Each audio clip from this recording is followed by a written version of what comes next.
Seattle Metro League, the top high school basketball league in Washington that has produced some of the NBA's biggest superstars.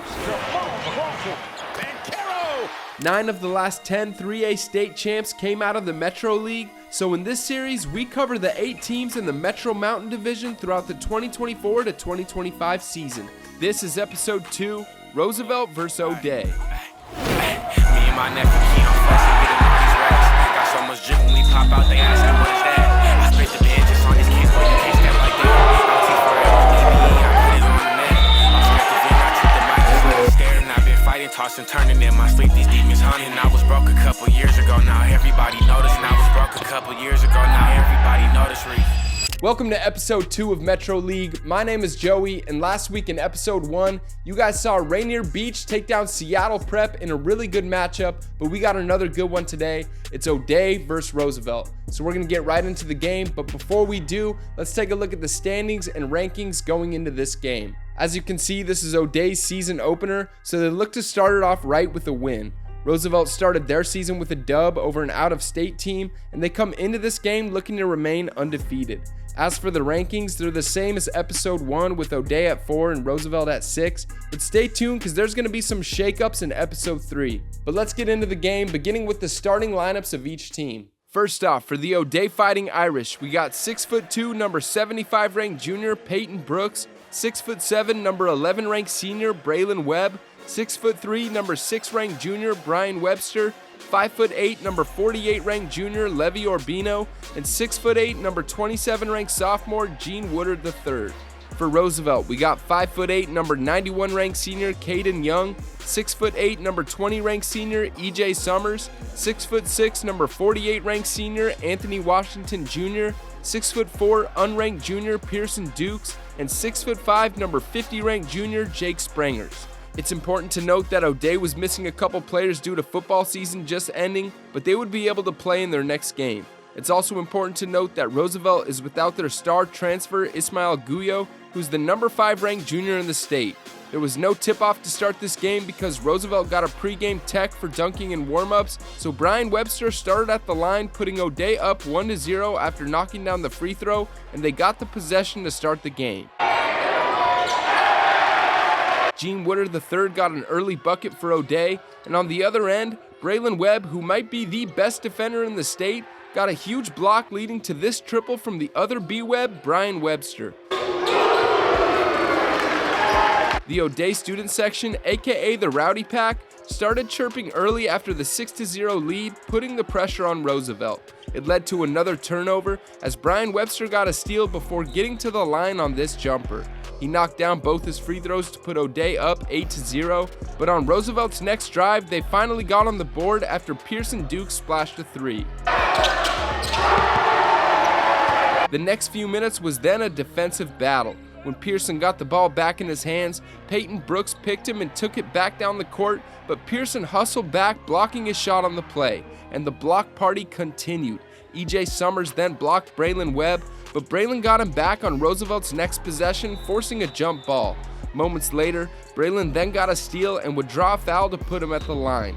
He knocked down both his free throws, and O'Day continued to force turnovers after that as the Rowdy Pack let everyone know. Roosevelt only held to 3 points in the first 5.5 minutes of play, finally got back on the board after this nice take from EJ Summers. O'Day continued the tight defense after that as Levi Orbino got himself a steal before the freshman Juju Duckett followed him down for a putback bucket. Then, moments later, the other freshman Gavin Bristol got himself a tough bucket as well, putting O'Day up 17-5 at the end of the first. In the second quarter, Braylon got right back to doing what he does best with this huge block to start the quarter. The O'Day student section then tried to get in Jake Spranger's head here, but he must have taken it as fuel because on their next possession, he came down and made this tough and one bucket in the paint.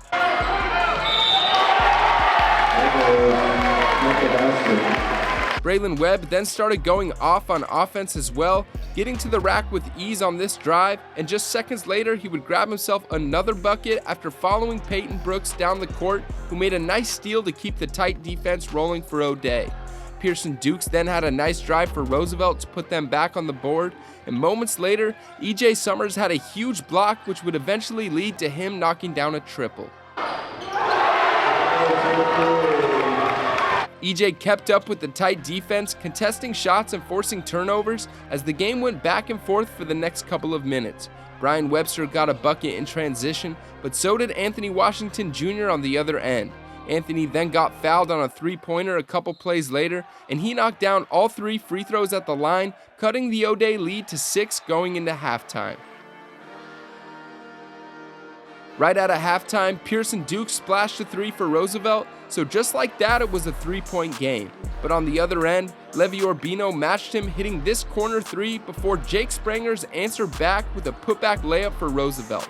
On O'Day's next possession, Levy then came down and hit another 3, and from there, O'Day took over this game, going on an 18-0 run. They were moving the ball well, finding all the open guys, as Brian knocked down a triple before Braylon found Peyton, who made a nice cut to the hoop on this play. Braylon then got another block on defense, and so did EJ on the other end, but O'Day just kept dominating.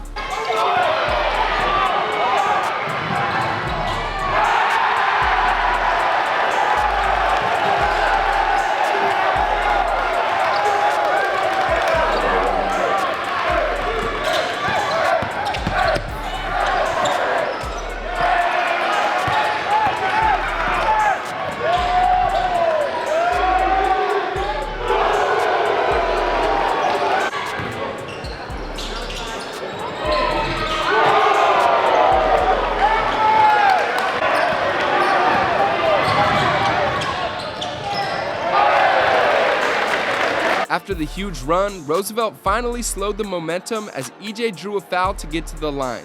Let me know in the comments if you think this was clean or not. He knocked down both free throws, and Braylon wasn't happy about the call, so he got his get back on the other end. He then came up with another block, leading to a B-Web connection on the fast break, extending O'Day's lead, but now EJ was fired up and made a huge and-one play for Roosevelt.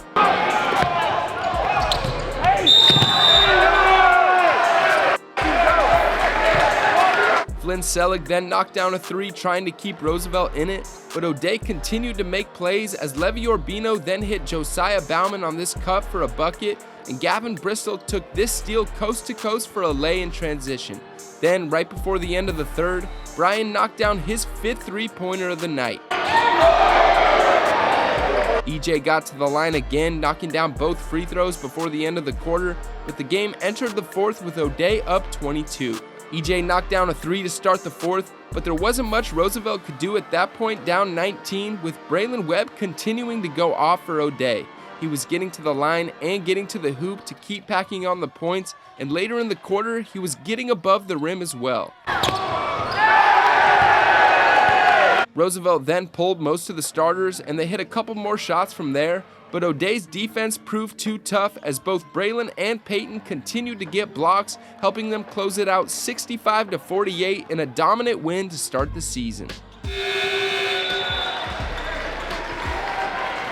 Hope you guys enjoyed the game. It was the B-Webs that led the way in this one. Brian Webster had 24 points as the game's leading scorer, and Braylon Webb had 19 points with 6 blocks on defense, so an all-around great game for him. For Roosevelt, it was EJ Summers with 15 points and 8 boards, almost getting that double-double. But these teams will meet again in January, and Roosevelt should have Ismael Guyo back by then. Like I said earlier, he's one of the best players in the state, so we'll see what happens then. But shouts out to O'Day, who went on that big run in the third quarter, which really kind of put the nail in the coffin in this one. Stay tuned for episode 3. I've already filmed it. West Seattle versus Eastside Catholic. It was a great game, so that'll be coming out next week. Make sure to subscribe to the channel so you don't miss it. We'll see you then.